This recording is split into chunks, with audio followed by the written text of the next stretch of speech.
Bismillahirrahmanirrahim. Assalamualaikum warahmatullahi wabarakatuh.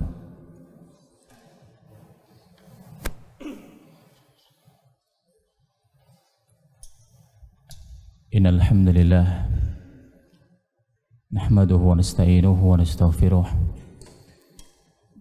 na'udzu billahi min shururi anfusina wa min sayyiati a'malina may yahdihillahu fala mudilla lahu ومن يضلل فلا هادي له أشهد أن لا إله إلا الله وحده لا شريك له وأشهد أن محمدا عبده ورسوله لا نبي بعده يقول الله تبارك وتعالى يا أيها الذين آمنوا اتقوا الله حق تقاته ولا تموتن إلا وأنتم مسلمون فإن أصدق الكلام كلام الله عز وجل وخير الهدى هدى محمد صلى الله عليه وعلى آله وسلم وشر الأمور محدثاتها فإن كل محدثة بدعة وكل بدعة ضلالة وكل ضلالة في النار اللهم إنا نسألك علما نافعا ورزقا طيبا وعملا متقبلا اللهم علمنا بما ينفعنا وانفعنا بما علمتنا إخواني الطلبة والطالبات أعزني الله وإياكم جميعا. Yang pertama kita bersyukur kepada Allah Subhanahu wa taala atas segala limpahan nikmat dan karunia dari Allah Subhanahu wa taala. Di antara nikmat tersebut adalah ketika Allah Subhanahu wa taala menggerakkan hati kita, memudahkan langkah kaki kita menuju salah satu masjid, salah satu rumah dari rumah Allah Subhanahu wa taala untuk mengerjakan salat subuh secara berjamaah. Kemudian dilanjutkan dengan kita duduk dalam majelis dzikir. Semoga kita termasuk ke dalam apa yang disabdakan oleh Rasulullah sallallahu alaihi wasallam, "Man shallal ghadat fi jamaah, thumma qa'ada yadhkurullah hatta tatlu'a asy-syams." ثم صلى ركعتين كان له كأجر حجة وعمرة قال رسول الله صلى الله عليه وسلم تامة. Barang siapa yang mengerjakan salat subuh secara berjamaah kemudian dia duduk berzikir kepada Allah Subhanahu wa taala sampai terbitnya matahari, kemudian dia salat 2 rakaat, maka kata Nabi, baginya pahala seperti pahala seorang yang mengerjakan ibadah haji dan umrah. Dan Rasulullah mengatakan pahala itu sempurna dan sempurna. Ikhwani at-talabah wat-talibat, kita masih dalam silsilah daurah dirasa as-sahabah, dan kajian-kajian seperti ini, daurah-daurah seperti ini adalah kajian yang sangat penting sekali untuk kita pelajari, karena ini menunjukkan betapa cintanya kita kepada para sahabat Rasulullah sallallahu alaihi wa ala alihi wasallam. Kita memuliakan para sahabat, kita mencintai mereka karena di antara dasar akidah Ahlussunnah wal Jamaah, sebagaimana yang disebutkan oleh Syekh Shalih Al-Fauzan hafizahullah taala dalam risalah beliau Usul Aqidah Ahlussunnah wal Jamaah, adalah salamatu qulubihim wa alsinatihim ala ashabi Rasulillah sallallahu alaihi wa ala alihi wasallam. Ahlus sunnah adalah orang-orang yang selamat hati-hati mereka dan lisan-lisan mereka dari membicarakan para sahabat Rasulullah sallallahu alaihi wa ala alihi wasallam. Ahlus sunnah adalah orang-orang yang mencintai para sahabat Nabi, tidak mencela mereka, menghinakan mereka, apalagi mengkafirkan para sahabat Rasulullah. Ahlus sunnah adalah orang-orang yang sangat memuliakan para sahabatnya Rasulullah sallallahu alaihi wasallam. Yang demikian adalah karena Allah Subhanahu wa taala berfirman, "Walladzina ja'u min ba'dihim yaquluna rabbana ighfir lana wa li ikhwanina alladzina sabaquna bil iman wa la taj'al fi qulubina ghillan lil ladzina amanu rabbana innaka ra'ufur rahim." Dan orang-orang yang datang setelah mereka, setelah para sahabat Rasulullah, dan kita adalah orang-orang kaum muslimin yang hidup di zaman setelah mereka para sahabat. Apa yang mereka lakukan? Yaquluna rabbana ighfir lana wa li ikhwanina alladzina sabaquna bil iman. Mereka berdoa, wahai Rabb kami, ampunkanlah dosa-dosa kami dan ampunkanlah dosa saudara-saudara kami yang telah mendahului kami dalam keimanan. Jadi sikap kita kepada kaum muslimin, terutama para sahabat Rasulullah, adalah mendoakan mereka, mendoakan ampunan kepada mereka apabila mereka terjerumus dalam perbuatan dosa. Dan kita berdoa agar Allah Subhanahu wa taala tidak menjadikan dalam hati kita kedengkian terhadap orang-orang yang beriman. Sesungguhnya Allah Subhanahu wa taala Maha Pengasih lagi Maha Penyayang. Inilah akidah Ahlus Sunnati wal Jamaah. Yang kedua, karena mengamalkan sabda Rasulullah sallallahu alaihi wasallam, la tasubbu ashabi. Janganlah kalian mencela para sahabatku. Janganlah kalian sekali-kali mencela, mencaci para sahabatku. Kenapa? Karena begitu besar pengorbanan para sahabat, begitu besar kemuliaan para sahabat Rasulullah sallallahu alaihi wasallam, sampai Nabi mengatakan, "Fawalladzi nafsu Muhammadin biyadihi law anfaqa ahadukum mithla Uhudin dhahaba ma balagha mudda ahadihim wala nasifah." Dan demi zat yang jiwa Muhammad berada di tangannya, seandainya saja ada salah seorang di antara kalian yang berinfak, bersedekah sebesar gunung Uhud berupa emas, gunung Uhud berupa emas, diinfakkan di jalan Allah Subhanahu wa taala, itu pahalanya tidak akan menyamai dengan sedekahnya para sahabat Rasulullah sallallahu alaihi wasallam yang hanya satu mudnya atau setengahnya. Ini menunjukkan betapa besar kemuliaan para sahabat Rasulullah sallallahu alaihi wasallam. Begitu besar pengorbanan mereka dalam memperjuangkan Islam dan kaum muslimin. Mereka memperjuangkan Islam dengan harta-harta mereka, dengan jiwa raga mereka, bahkan dengan nyawa mereka. Mengapa kita harus memuliakan para sahabat Rasulullah sallallahu alaihi wasallam? Yang pertama adalah karena Allah Subhanahu wa taala telah ridha dengan para sahabat Rasulullah. Karena Allah Subhanahu wa taala ridha dengan mereka para sahabat Rasulullah sallallahu alaihi wasallam. Sedangkan kita hendaklah ridha kita mengikut kepada apa yang Allah Subhanahu wa taala ridhai.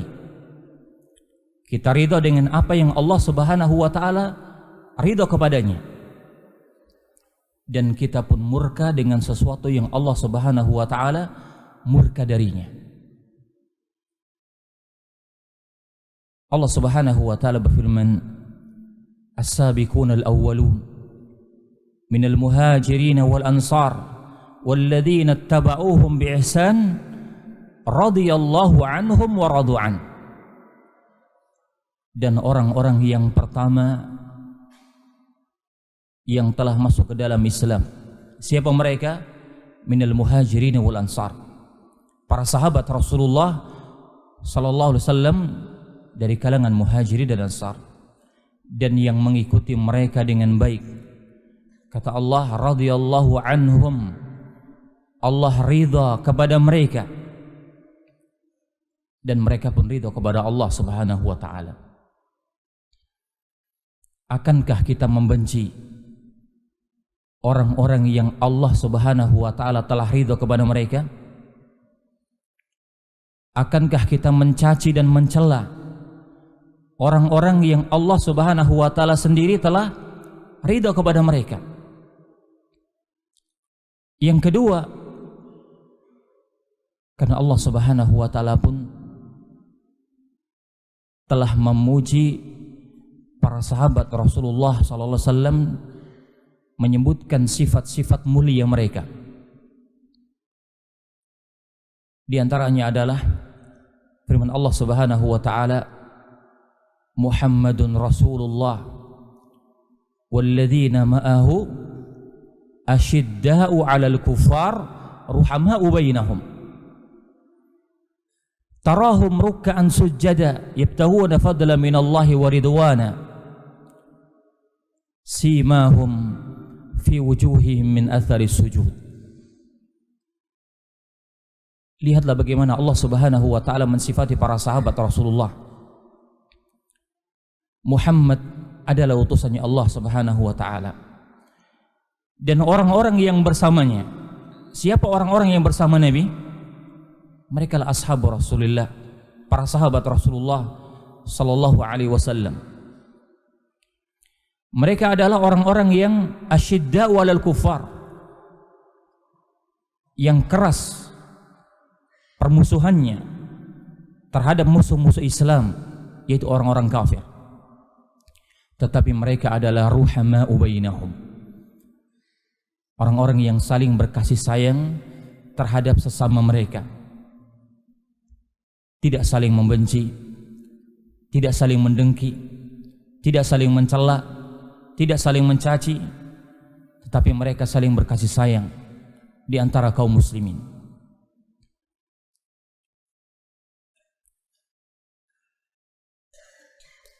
Dan para sahabat Rasulullah SAW adalah orang-orang yang ikhlas dalam ibadahnya, hanya mencari wajah Allah Subhanahu wa taala. Dan kesalehan mereka itu, tanda mereka itu nampak pada wajah-wajah mereka dari bekas-bekas sujudnya. Ini menunjukkan keikhlasan para sahabat Rasulullah sallallahu alaihi wasallam dalam ibadah kepada Allah Subhanahu wa taala. Kemudian yang ketiga, kenapa kita harus mencintai para sahabat Rasulullah? Karena Rasulullah sallallahu alaihi wasallam sendiri mengatakan bahwa generasi para sahabat adalah generasi terbaik dari umat ini. Beliau mengatakan, khairun nas qarni thumma alladhina yalunahum thumma alladhina yalunahum. Sebaik-baik manusia adalah orang-orang yang hidup di zamanku. Siapa mereka? Para sahabat Rasulullah. Kemudian orang-orang yang setelah mereka, kemudian orang-orang yang setelah mereka. Ini adalah tazkiyah, rekomendasi dari beliau Rasulullah sallallahu alaihi wasallam, bahwa para sahabat adalah orang-orang terbaik, generasi terbaik dari umat ini. Bahkan Nabi mengatakan, la ya'ti zamanun illa wa ma ba'dahu syarrun min. Generasi yang setelahnya tidak akan lebih baik dari generasi sebelumnya.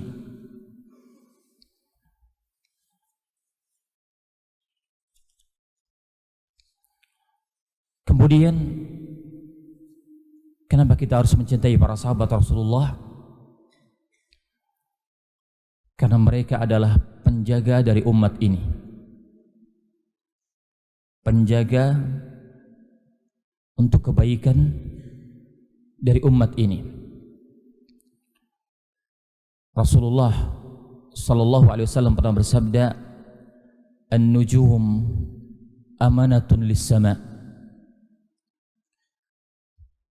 Fa idza dhahabatin nujum atas sama'u ma yu'ad." Bintang-bintang itu adalah penjaga langit. Apabila bintang-bintang itu berguguran, apabila bintang-bintang itu hilang, maka akan terjadi sesuatu yang akan menimpa langit. Wa ana amanatun li ashabi. Fa idza dhahabtu ata ashabi ma yu'adun. Dan aku adalah penjaga dari para sahabatku. Apabila aku telah pergi meninggalkan mereka, maka akan terjadi pada umatku, pada sahabat-sahabatku, sesuatu yang akan menimpa mereka berupa keburukan. Kemudian Nabi mengatakan, wa ashabi amanatun li ummati. Dan para sahabatku adalah penjaga untuk umatku ini. Fa idza dhahaba ashabi ata ummati ma yu'adun. Apabila para sahabatku telah meninggal dunia, maka akan terjadi sesuatu keburukan yang akan menimpa umat ini. Dan benarlah apa yang disampaikan oleh Rasulullah sallallahu alaihi wa ala alihi wasallam. Oleh karenanya sepatutnya dan sepantasnya untuk kita mempelajari sirah mereka, mempelajari keutamaan-keutamaan mereka, mendalami sirah-sirah mereka. Karena dahulu dikatakan tashabbahu in lam takunu mithlahum, inna tashabbuha bil kirami falahum. Serupailah orang-orang yang baik, meskipun engkau tidak bisa serupa dengan mereka. Karena menyerupai orang yang mulia itu adalah sebuah keberuntungan.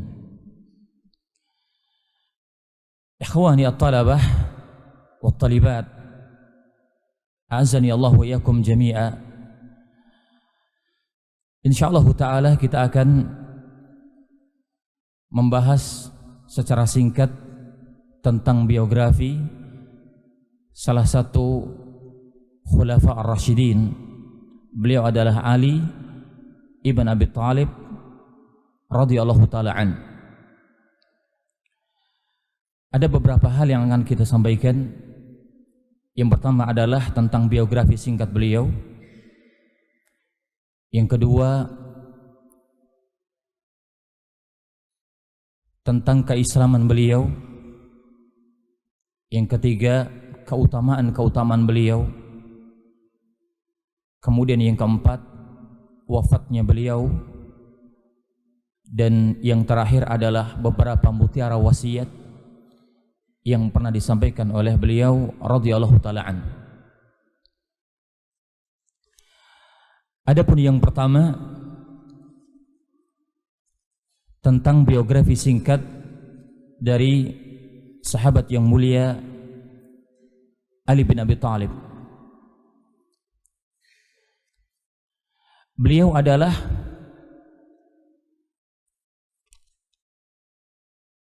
Ali bin Abi Thalib bin Abdul Muttalib bin Hashim bin Abdi Manaf bin Qusay bin Kilab bin Murrah.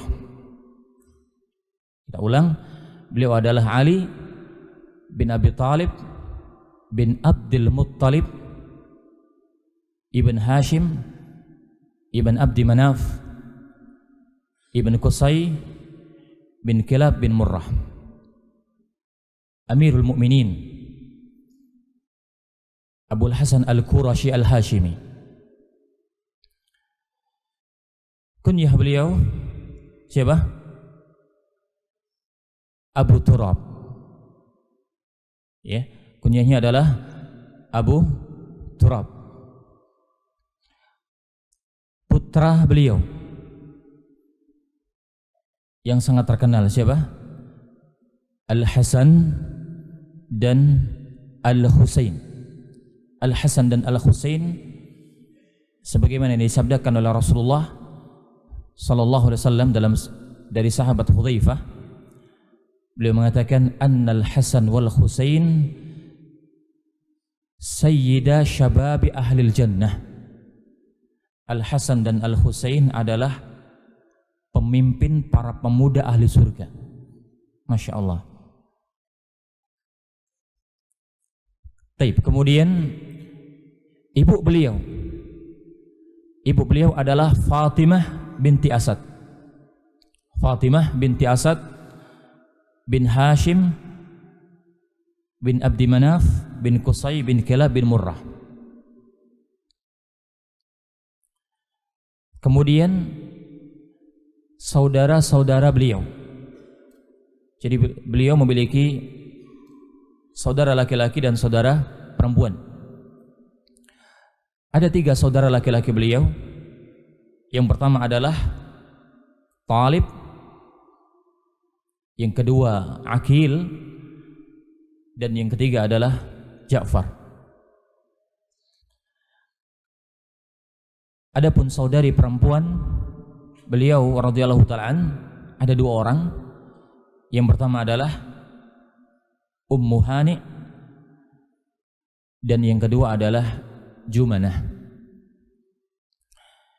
Dari sini kita mengetahui hubungan beliau dengan Nabi kita Muhammad sallallahu alaihi wa ala alihi wasallam. Berarti beliau adalah anak paman dari Nabi atau sepupu dari Nabi kita Muhammad sallallahu alaihi wasallam, karena beliau adalah Ali ibn Abu Talib, dan Abu Talib adalah saudara laki-laki dari ayah Nabi. Abu Talib, ayah beliau atau paman Nabi, adalah seorang yang sangat menyayangi Nabi kita Muhammad sallallahu alaihi wasallam. Bahkan beliau adalah orang yang membela Nabi di awal-awal dakwah, ketika orang-orang jahiliyah berusaha menyakiti Nabi, maka Abu Talib lah yang menolong beliau Rasulullah sallallahu alaihi wa ala alihi wasallam.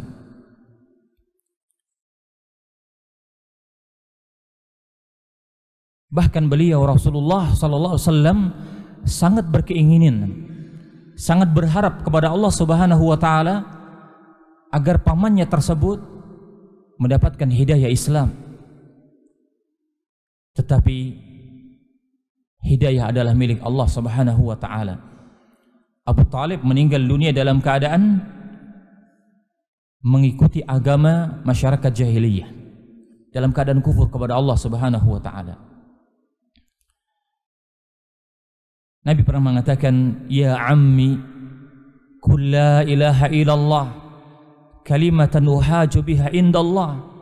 Wahai paman, kau ucapkan kalimat tauhid, la ilaha illallah, kalimat yang aku akan berhujah di hadapan Allah untuk membelamu agar engkau terselamatkan dari siksa neraka. Beliau sangat berkeinginan agar pamannya tersebut masuk ke dalam Islam. Tetapi hidayah adalah milik Allah Subhanahu wa ta'ala. Ali bin Abi Thalib masuk Islam di usia yang sangat muda sekali, dalam usianya yang masih 7 tahun. Bahkan beliau adalah orang pertama yang masuk Islam dari kalangan anak-anak. Kalau Khadijah adalah wanita pertama yang masuk Islam. Zaid bin Harithah adalah budak yang pertama, maula, yang masuk ke dalam Islam. Dan Abu Bakar As-Siddiq adalah laki-laki yang merdeka yang pertama kali masuk ke dalam Islam. Maka Ali bin Abi Thalib adalah orang yang pertama masuk ke dalam Islam dari kalangan anak-anak. Kemudian tentang keutamaan beliau radhiyallahu taala anhu, berbicara tentang keutamaan beliau tentu sangatlah banyak sekali. Di antaranya adalah beliau adalah salah satu sahabat Rasulullah dari 10 sahabat yang dijamin masuk ke dalam surga Allah Subhanahu wa taala. Al-Asyrah al-Mubasysyaruna bil Jannah. 10 sahabat Rasulullah yang dijamin oleh beliau masuk ke dalam surga. Beliau adalah al-alim bi kitabillahi ta'ala wa sunnati Rasulillah, seorang yang sangat alim terhadap kitabullah dan sunnahnya Rasulullah sallallahu alaihi wasallam. Hatta qala Sa'id ibn al-Musayyib, sampai Sa'id ibn al-Musayyib ini pernah mengatakan, lam yakun ahadun min ashabin nabi sallallahu alaihi wasallam yaqul saluni illa Ali bin Abi Thalib. Tidak ada seorang pun dari sahabat Rasulullah sallallahu alaihi wasallam yang mengatakan, bertanyalah kepadaku dalam urusan agama. Bertanyalah kepadaku dalam urusan agama, kecuali di antara mereka adalah Ali ibn Abi Thalib. Menunjukkan bagaimana ma'rifah beliau, kealiman beliau dalam masalah agama. Bahkan Al-Faruq radhiyallahu ta'ala an, bahkan Umar Al-Faruq radhiyallahu ta'ala anhu, alladhi ya'rifu aqdar rijal, seorang yang sangat mengetahui tentang kadar seseorang, tentang kemampuan seseorang. Yata'awwadu billah min mu'tilatin laisa laha Abu Hasan. Beliau berta'awud kepada Allah Subhanahu wa taala apabila terjadi sebuah kesulitan, suatu kesulitan dan di dalamnya tidak ada Abu Hasan Ali bin Abi Thalib. Qala Ibnu Abbas mengatakan, idza balagana syai'un takallama bihi Aliyun radhiyallahu ta'ala anhu min futya au qada wa thabat lam nujawizhu ila ghairih. Ini kata sahabat Abdullah bin Abbas, apabila telah sampai kepada kami sesuatu perkara yang sahabat Ali berbicara dengan perkara tersebut, entah itu urusan fatwa ataupun qada, suatu keputusan, dan itu tetap dari beliau, maka lam nujawizhu ila ghairih, kita tidak berpindah kepada pendapat yang lain. Itulah Ali ibn Abi Thalib. Dan di antara kemuliaan beliau, Rasulullah sallallahu alaihi wasallam pernah mempermisalkan beliau dengan Nabi itu seperti Musa dan Harun. Seperti Musa dan Harun. Yaitu ketika Nabi hendak berangkat dalam perang Tabuk.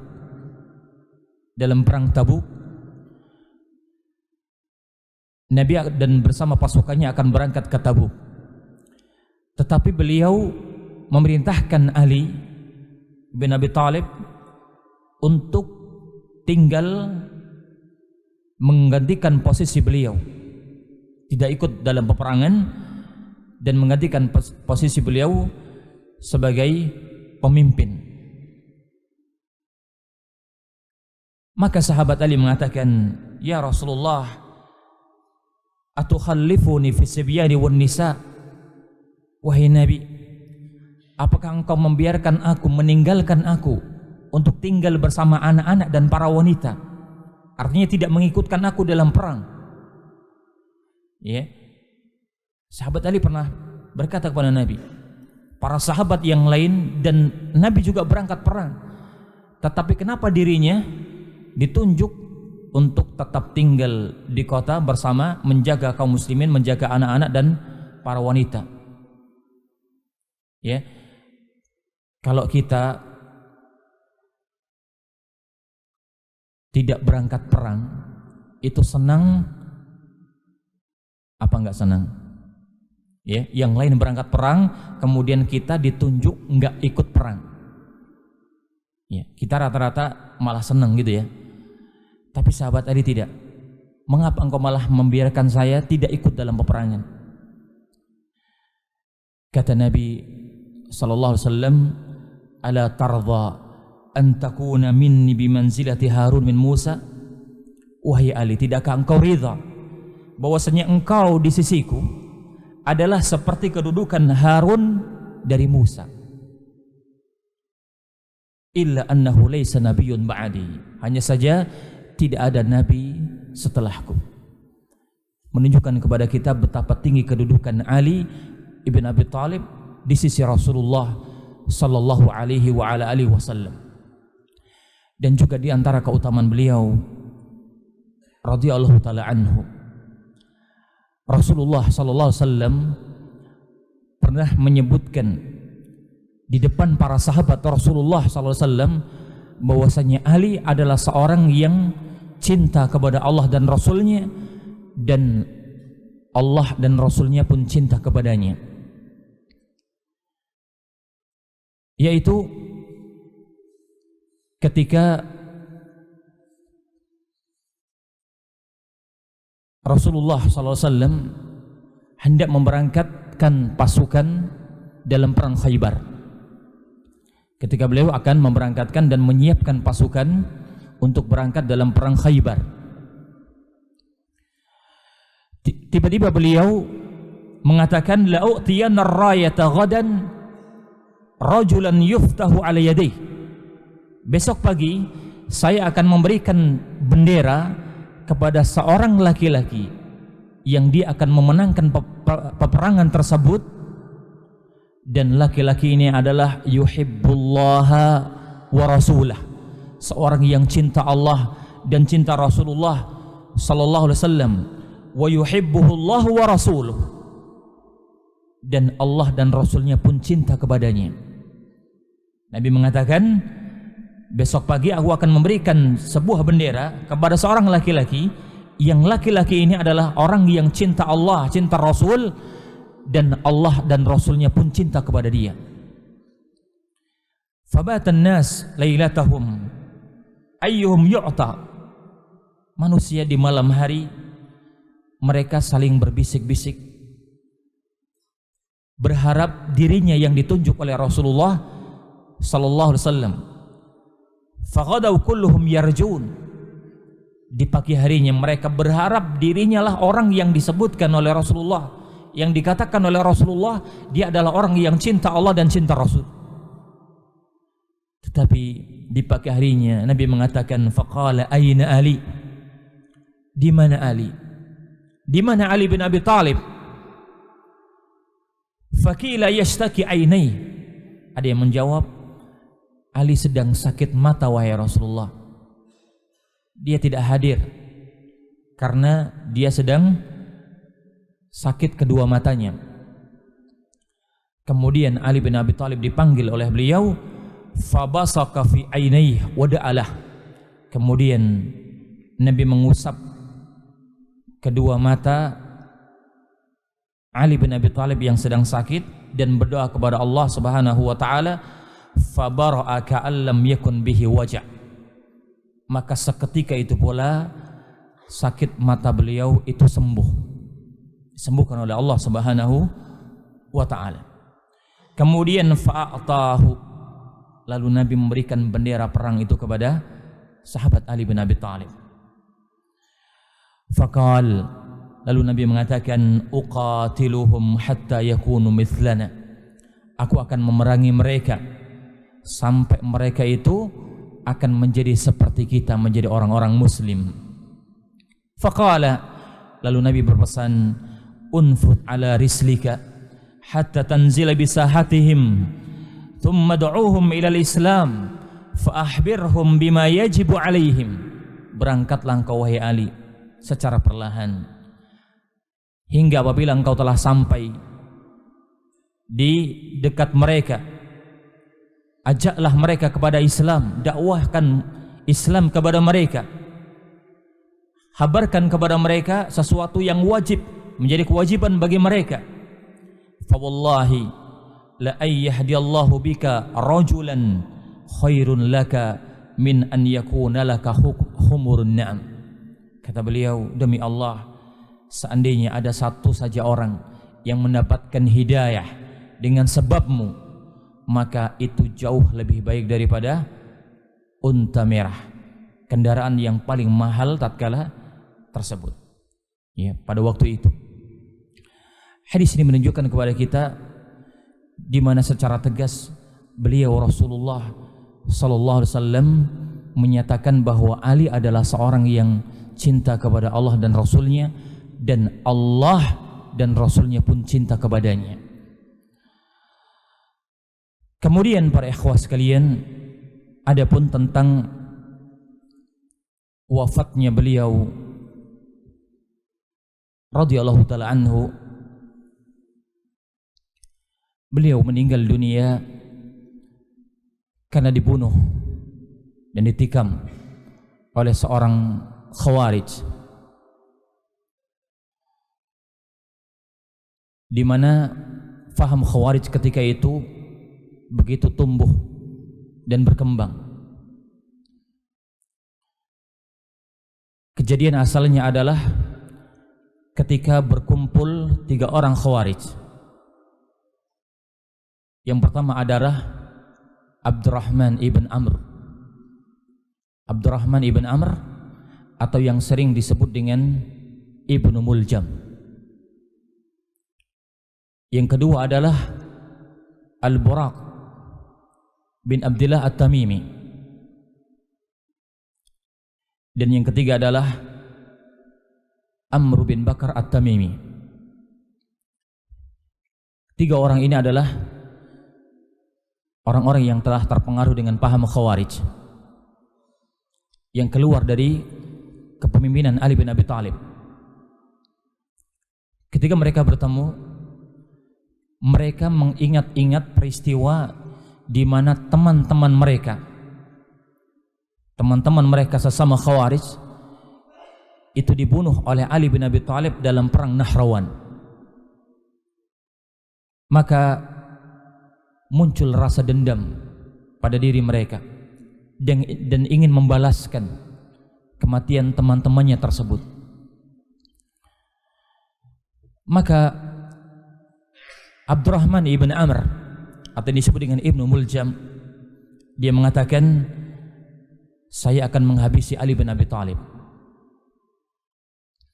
Kemudian Al-Buraq bin Abdullah, dia mengatakan, saya akan menghabisi Muawiyah bin Abi Sufyan. Muawiyah bin Abi Sufyan. Sedangkan Amr bin Bakar, dia mengatakan, saya akan membunuh Amr bin Al-As. Karena mereka menganggap 3 sahabat inilah yang paling bertanggung jawab dalam perang Nahrawan, yang telah membunuh teman-teman mereka, orang-orang Khawarij. Kemudian mereka bersepakat untuk membunuh masing-masing sasaran tersebut dari para sahabat Nabi, tepat pada tanggal 17 Ramadan tahun 40 Hijriah. Dan mereka berjanji untuk tidak membatalkan niat tersebut. Maka berangkatlah masing-masing ke tempat tujuan dari para sahabat yang mereka akan bunuh tersebut. Berangkatlah Ibnu Muljam ke Kufah. Sesampainya di Kufah, awalnya dia menyembunyikan identitasnya, sampai pun kepada teman-teman sesama Khawarij dia menyembunyikan diri. Tetapi ya, kemudian di sana dia terpikat dengan seorang wanita. Ya, terpikat dengan seorang wanita yang sangat cantik dan tersohor ketika itu. Wanita ini adalah bernama Qatam bin As-Sijnah. Qatam bin As-Sijnah. Dia adalah seorang wanita yang sangat cantik, ya, sampai Ibnu Muljam pun terpikat dengan dia. Dan dia adalah seorang yang ayahnya dan abangnya itu terbunuh dalam perang Nahrawan, dibunuh oleh Ali bin Abi Thalib. Maka Ibnu Muljam ketika akan menikahi wanita tersebut, makanya hati-hati kalau mau menikah ya. Ya, makanya ada daurah sebelum menikah ya. Wanita tersebut mensyaratkan mahar untuk Ibnu Muljam. Pertama adalah 3.000 dirham. Yang kedua adalah seorang khadim dari budak wanita, dan mahar yang ketiga adalah membunuh Ali bin Abi Thalib. Lihat, maharnya wanita ini adalah diantaranya membunuh Ali bin Abi Thalib untuk membalaskan dendam terbunuhnya ayah dan abangnya tersebut. Maka Ibnu Muljam mengatakan, engkau pasti akan mendapatkannya, karena tidaklah aku datang kemari kecuali untuk membunuh Ali bin Abi Thalib. Kemudian tepat pada tanggal 17 Ramadan, pada hari Jumat, pada malam Jumat, pada tahun 40 Hijriah, Ibnu Muljam dibantu oleh 2 orang Khawarij yang lain yang bernama Wardan dan Syabib, berangkat ke rumah Ali bin Abi Thalib dengan menghunus pedangnya. Kemudian bersembunyi di dekat pintu rumah Ali bin Abi Thalib, sehingga ketika nanti Ali bin Abi Thalib keluar dari rumahnya, langsung dihabisi oleh Ibnu Muljam tersebut. Dan benarlah, ketika pada waktu sahur, sesaat sebelum subuh, kebiasaan Ali bin Abi Thalib, dia keluar dari rumahnya, kemudian membangunkan para sahabat untuk salat. Ketika itulah Wardan pertama kali menebaskan pedangnya ke arah leher Ali bin Abi Thalib. Kemudian disusul oleh Ibnu Muljam menghunuskan pedangnya ke arah kepala Ali bin Abi Thalib, sehingga menyucurkan darah sampai ke jenggot beliau. Ketika Ibnu Muljam menebaskan pedangnya tersebut, dia sambil mengatakan, tidak ada hukum kecuali hukum Allah, tidak ada hukum kecuali milik Allah, bukan milikmu dan bukan milik teman-temanmu wahai Ali. Lalu dia membaca ayat, wa minan nas may yashri nafsahu ibtigha'a mardatillah wallahu raufum bil ibad. Dan ada di antara hamba-hamba Allah orang-orang yang berkorban, mengorbankan dirinya dalam rangka untuk mencari ridha Allah Subhanahu wa taala, dan Allah Maha Penyayang terhadap hambanya. Kemudian setelah kejadian itu, lalu Ali berteriak untuk meminta pertolongan, dan para sahabat kemudian datang, dan Ibnu Muljam berhasil ditangkap. Kemudian Wardan lari, tetapi dapat dikejar oleh salah seorang laki-laki dari Hadramaut, kemudian langsung membunuhnya. Adapun Syabib, dia lolos dari kejaran manusia ketika itu.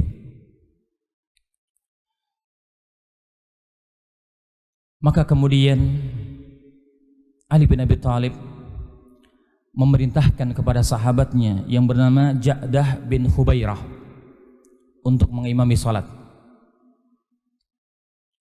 Lalu beliau dipopong masuk ke dalam rumahnya dalam keadaan bersimbah darah. Lalu dia dihadapkan kepada Ibnu Muljam yang dia dalam keadaan terikat tangannya di belakang. Lalu Ali bertanya kepada Ibnu Muljam, apa yang mendorongmu melakukan perbuatan ini? Lalu Ibnu Muljam menjawab, sesungguhnya aku telah mengasah pedangku selama 40 hari. Dan aku berdoa kepada Allah Subhanahu wa taala, dengan pedang ini aku akan membunuh orang yang paling buruk, makhluk yang paling buruk. Itu kata Ibnu Muljam. Lalu Ali mengatakan, demi Allah, engkaulah orang yang pantas untuk terbunuh dengan pedang tersebut, dan engkaulah orang yang paling buruk itu. Kemudian Ali mengatakan kepada para sahabatnya, jika aku meninggal dunia, bunuhlah orang tersebut, tetapi jika aku selamat, maka aku lebih tahu dengan apa yang aku akan perbuat setelah itu. Akhirnya kemudian Ali bin Abi Thalib meninggal dunia di hari tersebut, pada hari Jumat tanggal 17 Ramadan tahun 40 Hijriah. Ada yang mengatakan beliau meninggal dunia 2 hari setelah itu pada hari Ahad tanggal 19 Ramadan. Setelah beliau meninggal dunia, beliau dimandikan oleh 2 putra beliau, Al-Hasan dan Al-Husain, dan dibantu oleh keponakan beliau, yaitu Abdullah bin Ja'far. Kemudian beliau disalatkan dan diimami oleh putra beliau yang tertua, yaitu Al-Hasan. Kemudian beliau dimakamkan di malam hari di sebuah tempat di Darul Imarah di Kufah,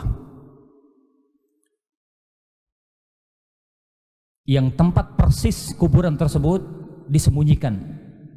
Kenapa? Agar tidak diketahui oleh orang-orang Khawarij, dan mereka bisa saja berbuat apapun karena kebenciannya kepada sahabat Ali bin Abi Thalib. Jadi tempat kuburan beliau ya tidak ditampakkan oleh kepada umum, tapi yang jelas beliau dikuburkan di salah satu dekat Darul Imarah, ya, istana kepresidenan di negeri Kufah radhiyallahu taala anhu. Jadi beliau meninggal dunia karena sebab kebrutalan orang-orang Khawarij, orang-orang yang jauh dari akidah Ahlussunnati wal Jamaah, membenci para sahabat Rasulullah sallallahu alaihi wa ala alihi wasallam.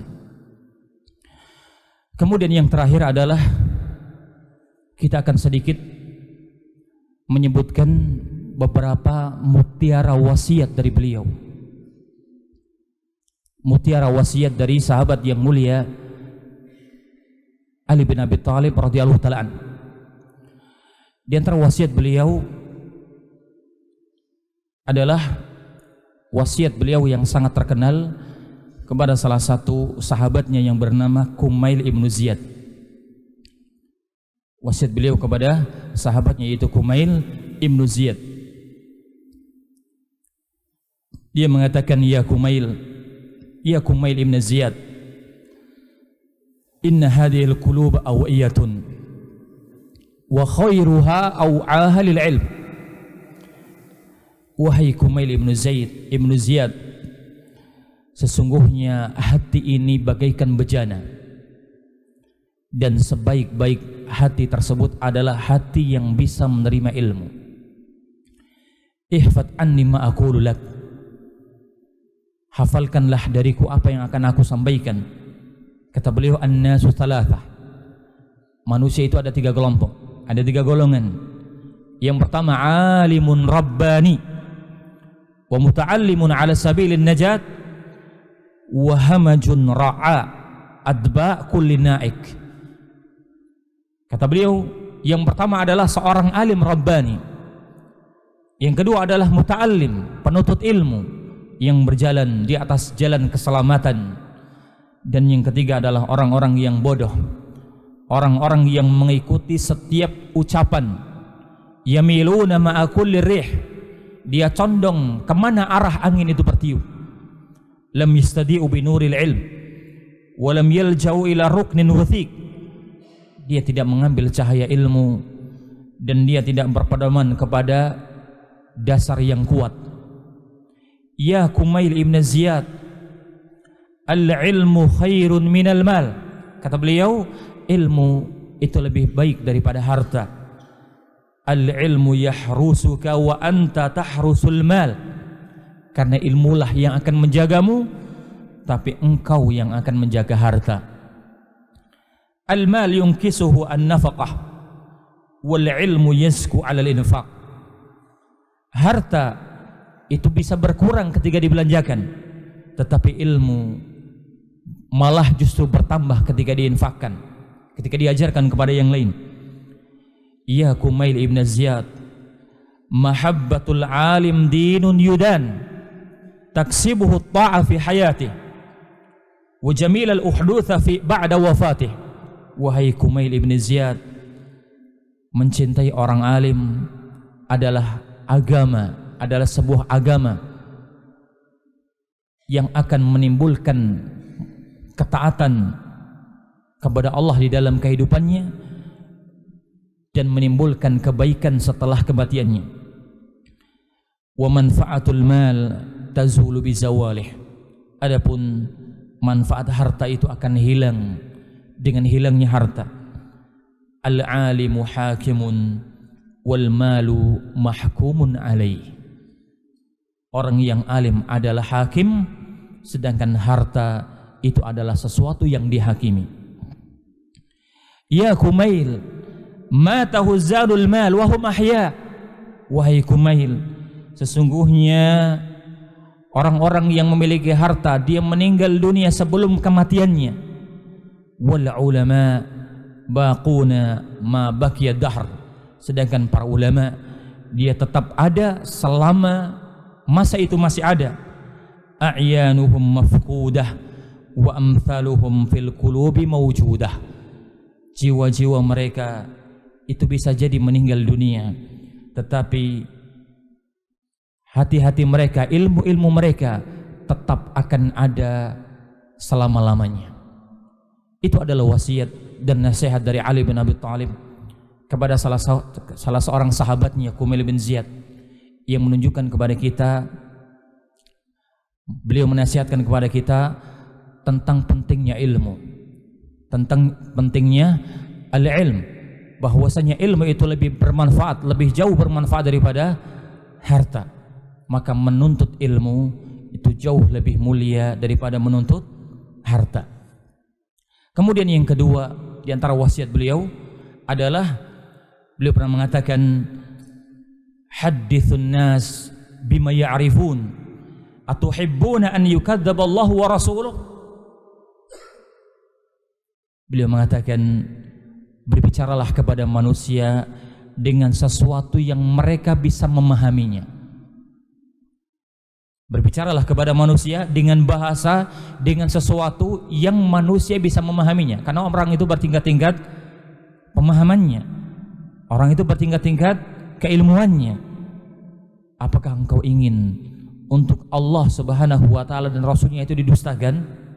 Gara-gara hanya dia tidak bisa memahami ucapan dari orang yang menyampaikan nasihat tersebut.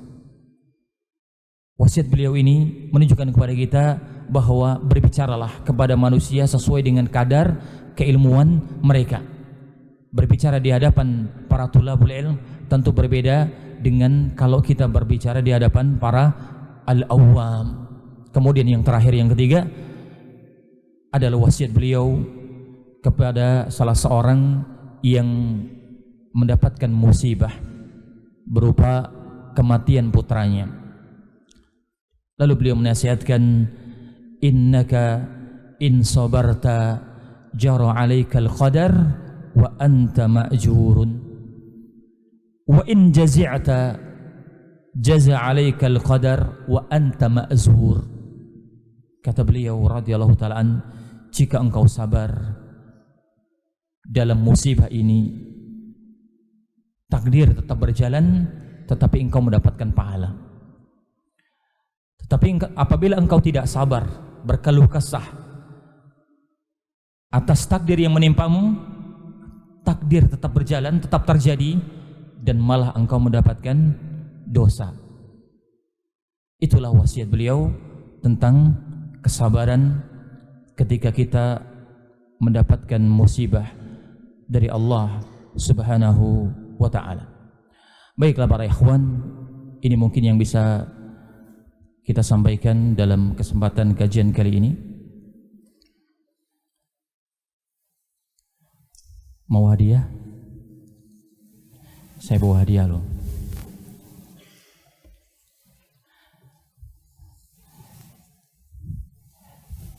Saya akan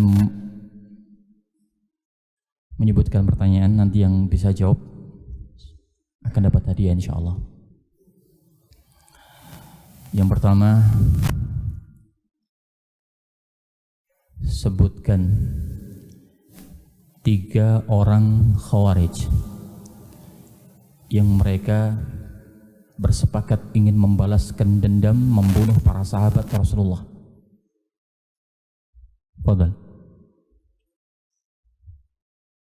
Yang pertama, Abdurrahman bin Amr atau yang disebut dengan Ibnu Muljam. Yang kedua, siapa? Wardan. Ketiga,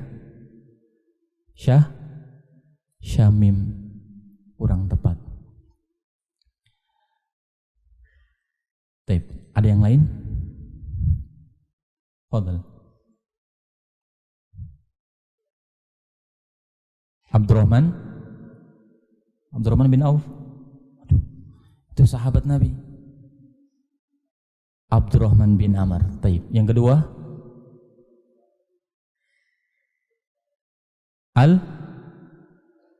Al-Umara. Al-Kubara. Yang benar adalah Al-Buraq. Al-Buraq bin Abdullah. Yang ketiga, Taib. Yang ketiga adalah Amru bin Bakar At-Tamimi. Naam. Sahih. Ke depan.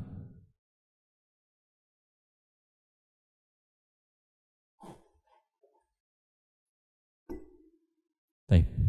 Fadhal. Saya ada pertanyaan yang kedua. Siap-siap ya.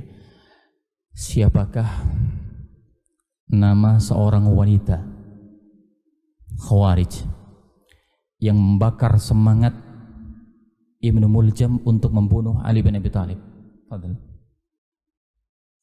Siapa? Naam, Khatam bin As-Sijnah.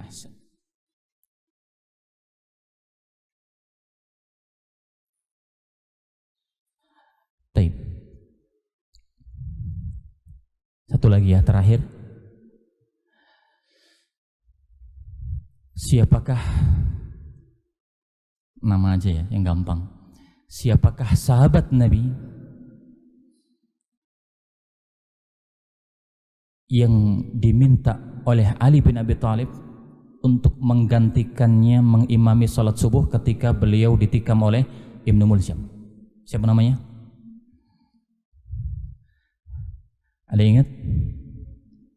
Siapakah nama sahabat yang diminta oleh Ali untuk menggantikan mengimami salat subuh? Baik. Ja'dah bin, ada yang lengkap? Ja'dah bin, Naam, Ja'dah bin Hubairah. Ja'dah bin Hubairah.